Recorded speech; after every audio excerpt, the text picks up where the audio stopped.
to the Girl Means Business podcast. I'm your host, Kendra Swalls. Over the last few years, I have built a business that allowed me to quit my 9-to-5, spend more time with the ones that I love, and live my best life. Now, I'm sharing everything I learned along the way with you. Each week, my guest and I will share actionable tips, tangible advice, and honest conversations to help you build your dream business. So get ready to take notes and put in the work, because this girl means business.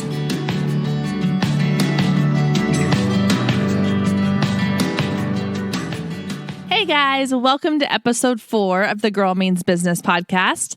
Before we dive into today's content, I want to talk about something that came up in episode 3, my interview with Sandy Booth. Sandy is a social media manager, and last week on the show, we talked about everything from Instagram and Facebook and Pinterest. And one thing we talked about in particular about Pinterest is an app called Tailwind. Tailwind is this incredible app that allows you to do so many things through Pinterest. I recently started using it, and I am obsessed. It's so good. It allows you to create your own custom pins and schedule them for times that you want to post to Pinterest. You can also repin other people's content through there, so it goes out on the schedule that you plan ahead of time.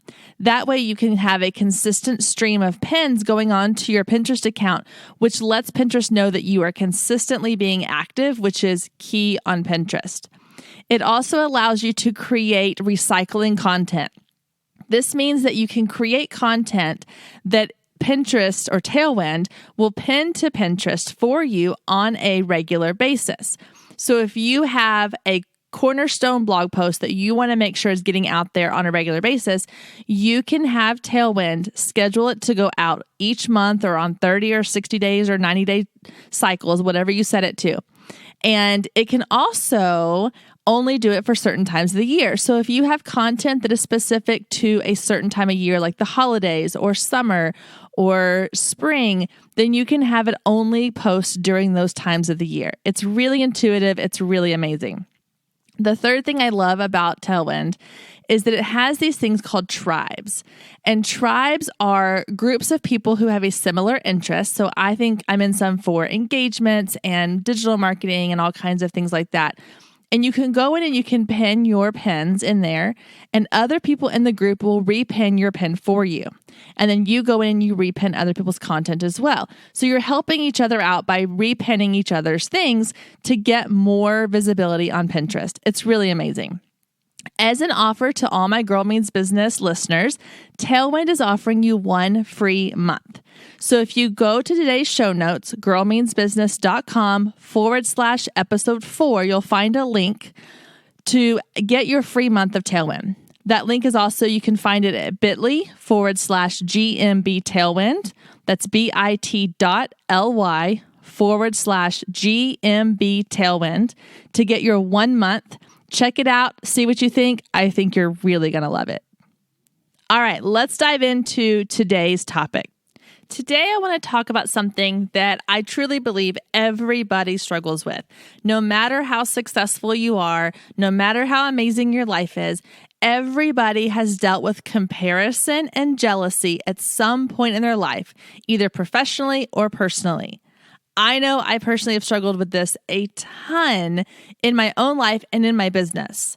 And I know from listening to podcasts and hearing speakers talk at conferences and in online courses that even the most successful business owners have dealt with this at one point in their lives and probably still deal with it in some form or fashion today. We all do it. There's this saying that says that comparison is the thief of joy, and I 1000% believe that's true, because I know that when I have found myself feeling less than after being around somebody or looking on social media and seeing how amazing they appear to be doing or how amazing their life seems to look, it makes me feel awful. I walk away from those situations feeling like I am just crap. I'm not doing enough. I'm not good enough. And it's not worth the time. So I don't know why we keep getting sucked into that spiral, but we all do it. So today I want to talk about how you can identify when it's happening, how you can stop those feelings from coming in, and just some tips to keep yourself in a really good mental state so that you're not allowing those things to affect you as much as they might on a regular basis. Let's start by talking about the difference between comparison and inspiration, because it's really a fine line between the two, especially when you are involved in the industry that your business is part of. So for example, let's say that you are opening an online boutique. And so you are going to surround yourself and immerse yourself in these communities of other boutique owners to get information, to draw inspiration, to ask questions, to be involved and stay up to date with the trends. But it can also be a source of frustration, comparison, jealousy when you are watching other people in your industry succeed or move beyond what you're doing. So my advice would be to really look at which type of situations have you feeling different ways. So for example, if you're that boutique owner and you have a network of people in person that you meet up with once a month or once a quarter or however often, and you have these brainstorming sessions or y'all talk shop and you talk about different clothing ideas and seasonal ideas, and you walk away from that feeling just so pumped about your business. You're excited, you're inspired, you're ready to take on the world. That is a great group for you to be a part of. You need more of that in your business. But if you are hopping into a Facebook group and you are spending your hard work time, your hours that are precious, getting sucked into this world of feeling like that these people are so far beyond what you're able to do, and you're walking away from that time on Facebook feeling like you're never going to be good enough, you're down on yourself, you're like, why am I even doing this? Then that is a sign that that group is not for you. If you find yourself looking at someone else and saying, I'm not good enough because of what they are doing, then that's comparison. That's jealousy. That's feeling less than because of someone else's hard work and accomplishments. That is not healthy. And so that is a relationship you need to get out of, whether it's online or in person. But if you are looking at someone else and you're thinking, wow, look how hard they worked. Look how much they have accomplished. I want to do that. I want to work harder so that I can be at the level that she's at. That is inspiration. And that's what you're aiming for in every relationship you have within your industry, whether it's in person or online. So what do you do to separate yourself from those negative situations? If you're finding that someone you are spending time with in real life is causing you to feel less than, then maybe you need to step back and take a little break. That could mean something as simple as not going on for coffee the next time she calls, or removing yourself from a networking group that you don't feel like you are walking away feeling inspired from. Or maybe it's finding a new networking group to join and trying something different. I know for a fact that if you remove yourself from those situations, it will drastically change things. But you may be asking yourself, okay, Kendra, that's great in theory. What if that person is someone I'm really good friends with? What if that person is someone in my family? That's when it gets a little bit trickier. Maybe in those situations, you need to have a conversation with that person. If it's someone that you can't completely walk away from, if it's someone that you want to have in your life, but it's causing you issues in your business, or it's causing you issues personally, then it's time to sit down with that person and have that difficult conversation. And I know that sucks. And I know nobody wants to do that. But if you really value that relationship, you're going to have to do it. Sitting them down and saying, hey, I'm so thrilled for you. I love that your business is taking off. I love that you're doing all these amazing things. But maybe when we're together, can we talk about something else? If it's someone you've known for a really long time, you just happen to be in the same industry, or maybe you met because you're in the same industry, but you have other things in common, just kind of say, hey, this is how it's making me feel. It's not that I don't want you in my life. I value our relationship enough to have this conversation with you, but maybe we could just keep our conversations to these other topics. And you never know. Sometimes when you have those conversations, you learn something about the other person that really puts things in perspective. Maybe that person has been showing off because they are intimidated by you. Maybe that person's been showing off because they're really struggling in another area and they were too afraid to say something. You never know. All I know is that when you have those difficult conversations, you'll be really, really amazed at the things that come out of those conversations and the way you can walk away from those having such clarity and perspective on your relationship with other people. It might mean that your clarity is that you don't want them around, period. Your clarity might be they're not the friend you thought they were because they're not willing to compromise on what you discuss or how they act around you. Or maybe you realize that there's so many more layers to this relationship that you've only scratched the surface. And having that conversation has opened up a whole new level of friendship between you and this other person. The same thing goes with family members. I know it's really difficult, and we had someone send in a question a couple weeks ago about how to deal with family members or spouses or loved ones who don't understand what you do, don't see your business the same way that you see it. And those are difficult conversations to have. But if someone is not supporting you in your business, there's got to be a reason. So having those conversations, laying it all on the table and saying, look, this is what I'm passionate about. This is what I love. And when you say or do XYZ, it makes me feel this way. They may not even realize it. They may be acting that way out of jealousy. They may be acting that way because they just don't understand what it is that you're doing in your business. They don't understand the life of an entrepreneur. They don't understand someone who is so passionate about something because they may not have that in their life. So just being the bigger person, having those difficult conversations can really affect and change how your relationship is and how you view your relationships with other people. So I highly encourage you to take the time, talk to those people, and figure out what's the best next step. Now, let's jump into the world of social media for a minute, because this is where it gets a little bit trickier, but also a little bit easier in some regards. I would say that for me personally, and I think I can speak for a lot of people I know, social media is the number one cause of comparison and jealousy in our lives. Hands down, I think it is the most influential part of people's lives these days, which is why we call social media people influencers.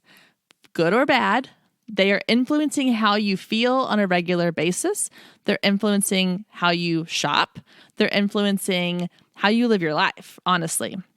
Because if you think about it, before social media, the only thing you were comparing your life to and your business to was your immediate circle of family and friends, and then maybe what you saw on TV, billboards, magazines, movies, all that kind of stuff.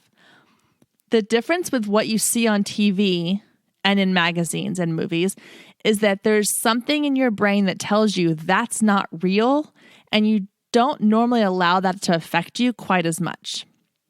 When you go sit in a movie theater and you're watching a movie about this mom that's got it all together, there's a pretty good chance in your brain you're able to separate the fact that that is not reality, and you're able to say, I'm not going to allow that to make me feel less than, because that is Hollywood. That is on a stage somewhere, on a TV set somewhere. It's not real life. The difference with social media is that it's being perceived as real life. It's being perceived as this is someone's reality and I'm not living up to that reality. So clearly I'm not good enough. And I think we are all part of the problem and part of the solution. I think that we like to share the pretty stuff. We like to share the polished version of things. How many times, and I'm saying this because I know I've done it, how many times have you gone to take a picture that you want to put on Instagram of your kids, of your house, of something in your office or somewhere that you are, and you either move yourself to a different angle, or you move things in the background so that it looks cleaner, prettier, nicer, polished than it really is. I'm raising my hand because I know I've done it. I have multiple times shoved everything off the kitchen counter and onto the dining room table, just moving the mess from one place to another to make sure I get that perfect shot. And that's not reality. But people are looking into social media and perceiving it as reality. So what we have to do now is we have to create a switch in our brain that stops us from seeing things the same way on social media and start seeing them the way we are able to separate things we see on TV and in movies. Now, I'm not counting reality TV in here because that's a whole different genre. But when you go to the movies, you're not looking at that the same way you're looking at social media. So we have to figure out a way how to filter our things that we have coming to us so that we're not allowing them to cause us to feel jealousy and less than, and on that comparison vortex we get sucked into. So how do you do that? Well, my first piece of advice would be to go through and clean up your social media accounts. Jump on Facebook, go through your friends list. How many people do you have on your friends list that you don't actually know who they are? I get friend requests for some reason a lot lately from people I've never met in my life. We may have one random friend in common, and I'm more than happy for them to go follow my business pages. But when it's my personal page, I'm going to be very selective about who I allow to be, quote, friends with me on my personal page.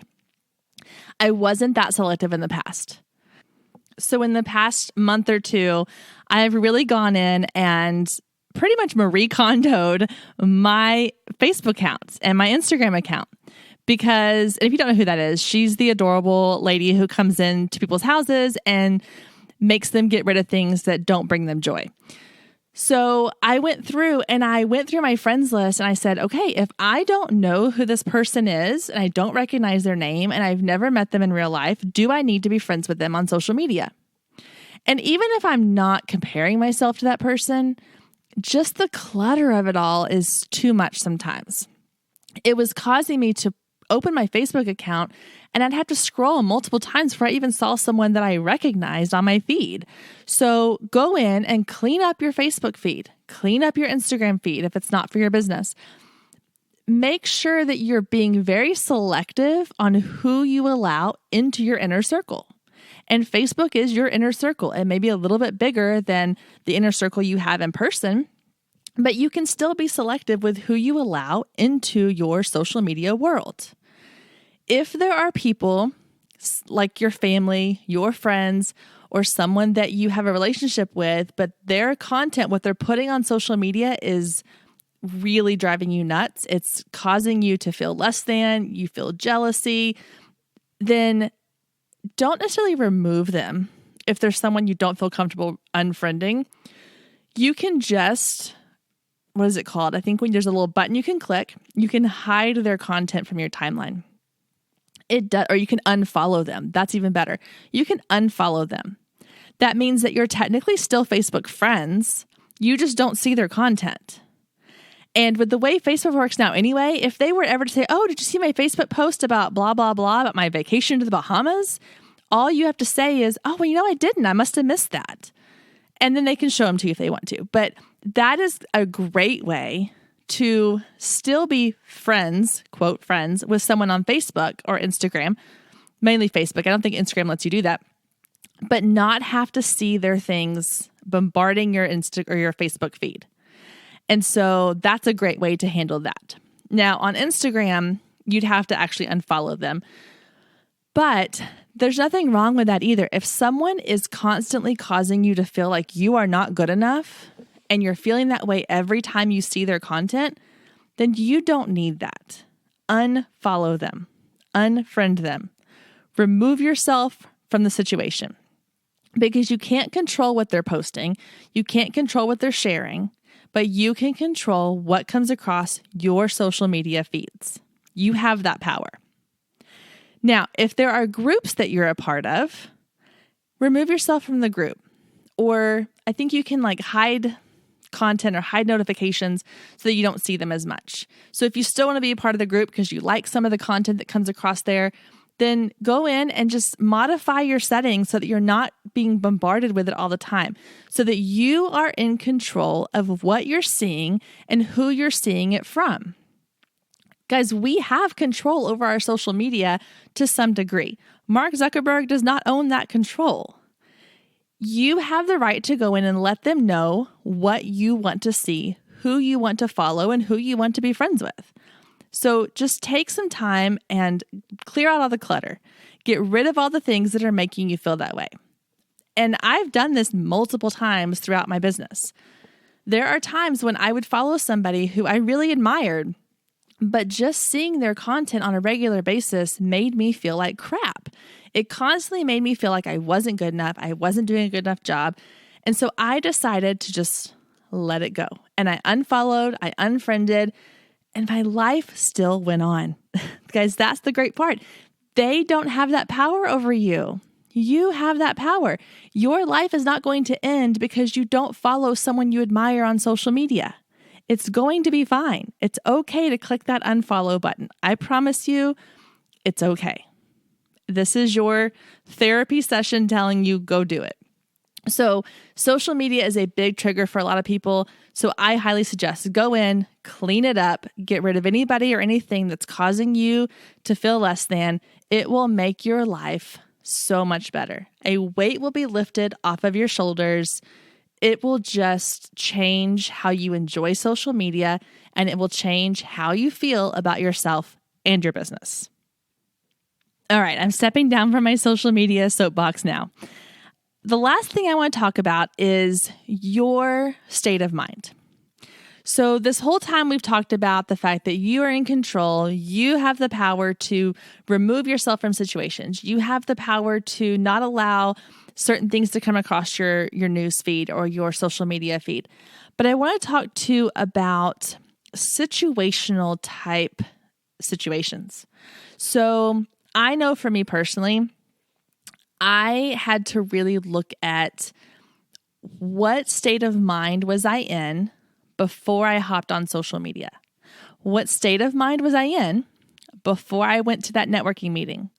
Or what state of mind was I in when I went to go have lunch with that friend? Because if I go into a situation knowing that I'm already feeling frustrated with my business, I'm already feeling like I'm a crappy mom, or I'm already feeling like I am out of shape, or whatever the case may be, I'm going to be more susceptible to feeling like I am jealous or less than compared to the people around me.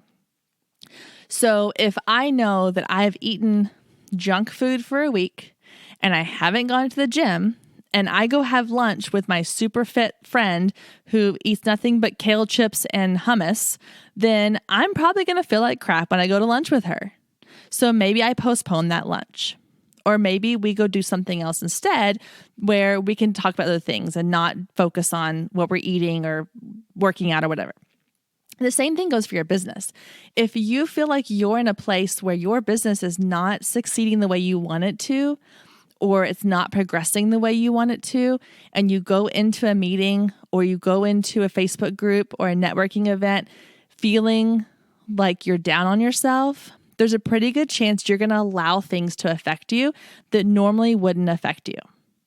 So taking stock of where you are mentally can really affect what you choose to allow into your world. So for example, there's a networking group that I attend, and we were at this networking event, and the table that I was at, there was a group of women. We were chatting about business, and there was one woman there who I could tell was just really down on herself. She came in acting like she was frustrated. Everything she said was negative. No matter what somebody else was talking about, she had a negative comment to say about it. And I started talking to her because I started to notice that she was allowing things that were happening in our table, in our group, to affect her. I sat next to her and I started chatting with her, and I just asked her, I was like, hey, how's business going? Like, what's going on with this or what's going on with that? And the more I dug into and she started telling me about what was going on, I realized that she was allowing her state of mind to affect and filter the things coming to her. So she was taking them, internalizing them, and making them into something they really weren't because of the lens that she was looking at things through. And the lens that she was looking through was negative. I guarantee you, had she come to that same exact event in a really good place, in her business, she was excited, things were going well, and she had those exact same conversations, the outcome would have been really different.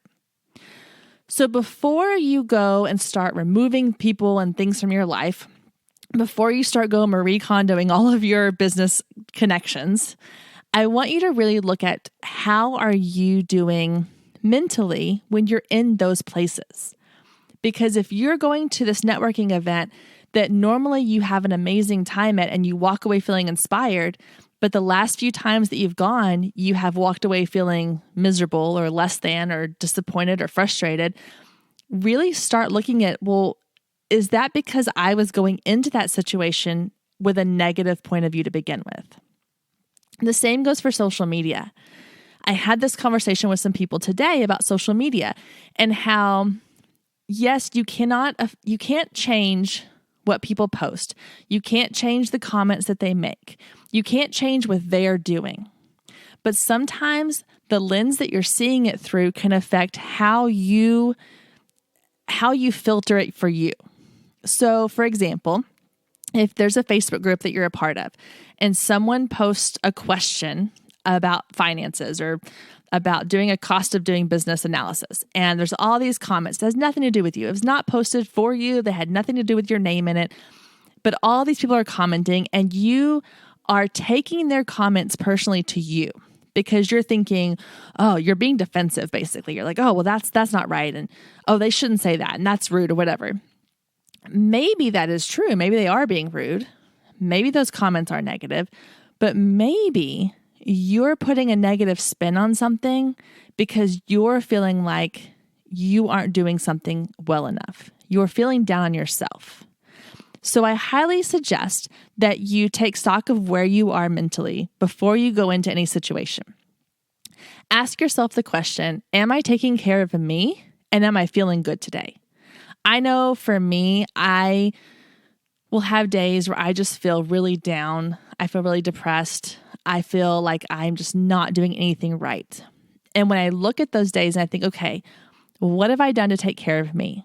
Have I eaten right? No. Have I exercised today? Probably not. Have I taken time to do something I enjoy? No. If I haven't done any of those things, then maybe I need to try doing those things and then come back to the situation.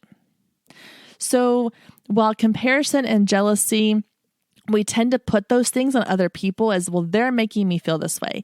Their comments make me do this. That situation makes me uncomfortable or makes me feel less than. Yes, there are going to be situations where other people are doing things that might make you feel that way, but you also have control over how you feel. You have control over how you let things affect you. So before you start projecting on other people and saying, well, I can't have these people in my life because they're making me feel this way, start by looking too at how you're filtering the information that's coming at you. Make sure you're taking care of yourself physically and mentally so that you are in a good place. And when you go into these situations where you're around other people or you're on social media, you're seeing all of it through a lens that is not a lens of negativity. You're seeing it through a lens of positivity. And I think that it's those rose-colored glasses. You're seeing them through a different lens and you're able to take more in and not let it affect you. So I hope that helps. I know that the comparison and jealousy issue is real. Everybody struggles with it. I think there's so many different ways you can talk about it, the ways you can process it, ways you can deal with it. I hope that this gives you some tips and some things to think about. I know that it's just something that we all struggle with. So I've created a little cheat sheet for you over on the show notes. So at www.girlmeansbusiness.com/episode 4, you can download your little cheat sheet with some tips and tricks on how to make sure that you are handling jealousy and comparison the best way that you can, and that you're not allowing it to affect you in a way that causes you to not be successful in your business. All right, let's get to this week's listener lounge question. And this question comes from Rachel, and she's asking about boosted post on Facebook. Hi, Kendra. Every time I post a photo on my business page, Facebook sends me an ad asking if I would like to boost the post for a fee. Do you feel like paying this fee really gets the post out there to more people? And do you feel like this has an impact on the amount of clients you bring in? Okay, Rachel. So this is a great question. It's also one that I hear quite a bit, especially since Facebook wants you to pay to play these days. And so Facebook ads, boosted posts, it's a hot topic. And so I'm going to give you just my personal experience, my personal advice here. And that is that I wouldn't spend money on boosting posts on a regular basis. So what I mean by that is I don't think you need to boost every single post. I think that that would be a waste of your money, honestly. I think that if you have a post that you want to get out there to more people, so let's say, for example, that you have a spring sale coming up and you want more people to see that you have a sale going on, then yes, I would definitely say you could boost that post.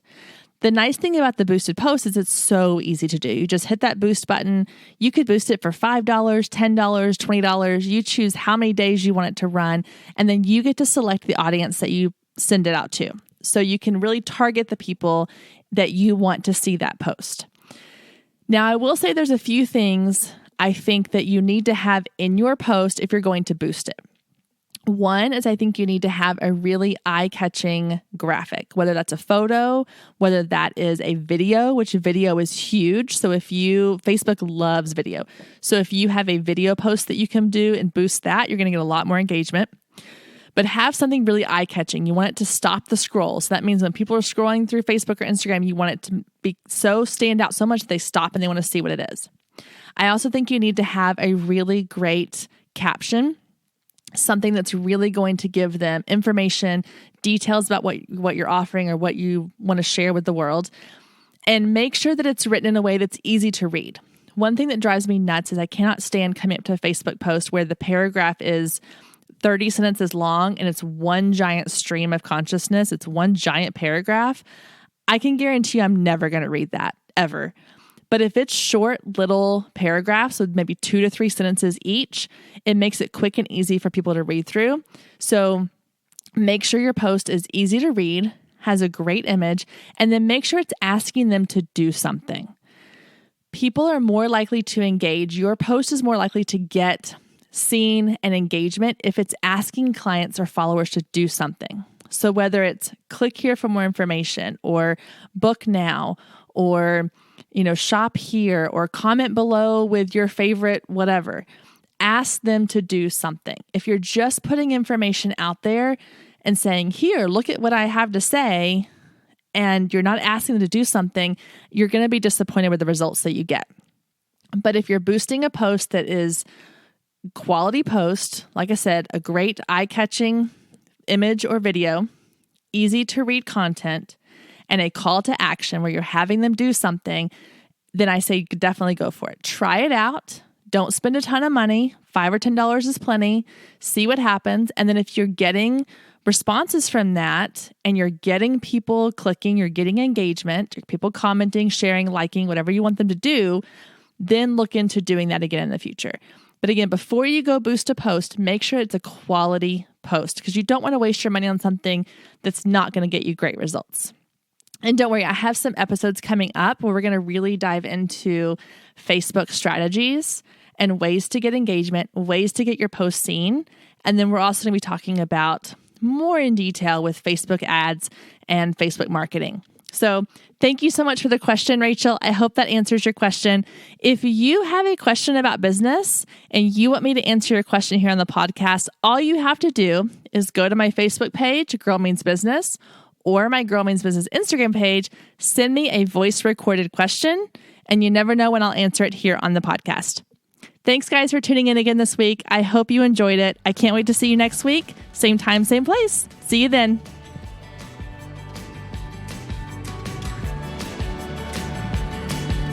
If you loved today's episode, don't forget to click the subscribe button so you never miss when a new episode goes live. Then head over to iTunes and leave a quick review to let other people know just how much you loved it. Thanks, ladies. See you next week.